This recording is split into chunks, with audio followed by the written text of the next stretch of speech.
ভারতের পশ্চিমবঙ্গের মুখ্যমন্ত্রী হিসেবে যার নামটি সবচেয়ে বেশি আলোচনায় ছিল, শেষ পর্যন্ত সেই শুভেন্দু অধিকারী বসছেন মুখ্যমন্ত্রীর চেয়ারে। শুক্রবার রাজ্য বিজেপির বিধায়কদের বৈঠকে এই চূড়ান্ত সিদ্ধান্ত নেওয়া হয়েছে।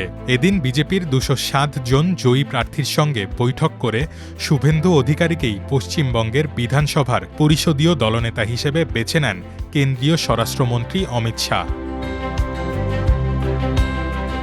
বৈঠকের পর সাংবাদিকদের অমিত শাহ জানান, পরিষদীয় দলনেতা নির্বাচনের প্রক্রিয়া সম্পন্ন হয়েছে। বৈঠকে মোট ৮টি প্রস্তাব এসেছিল এবং সব প্রস্তাবে একটি নাম ছিল।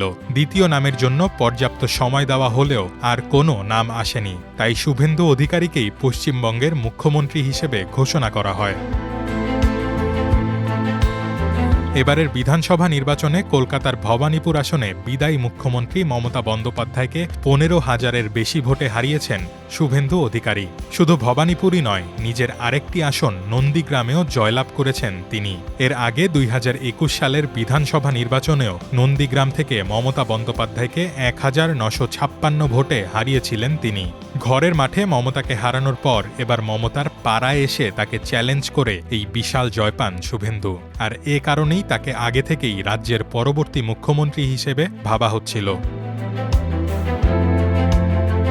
এদিকে পশ্চিমবঙ্গের নতুন মন্ত্রিসভার শপথ গ্রহণ অনুষ্ঠিত হবে ৯ মে সকাল ১০টায় কলকাতার ঐতিহাসিক ব্রিগেড প্যারেড গ্রাউন্ডে। বিশ্বকবি রবীন্দ্রনাথ ঠাকুরের জন্মবার্ষিকী ২৫ বৈশাখ সামনে রেখে এবারের বিধানসভা নির্বাচনে জয়ী বিজেপি দিন নির্ধারণ করেছে।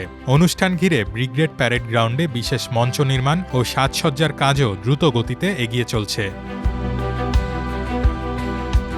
শপথ গ্রহণ অনুষ্ঠানে ভারতের প্রধানমন্ত্রী নরেন্দ্র মোদীর উপস্থিত থাকার কথা রয়েছে। এছাড়া কেন্দ্রীয় স্বরাষ্ট্রমন্ত্রী অমিত শাহ, বিজেপির কেন্দ্রীয় নেতারা এবং দেশের ২০টি রাজ্যের মুখ্যমন্ত্রীরাও অনুষ্ঠানে যোগ দেবেন বলে জানা গেছে। কলকাতা ও দেশের বিশিষ্ট ব্যক্তিদেরও আমন্ত্রণ জানানো হয়েছে।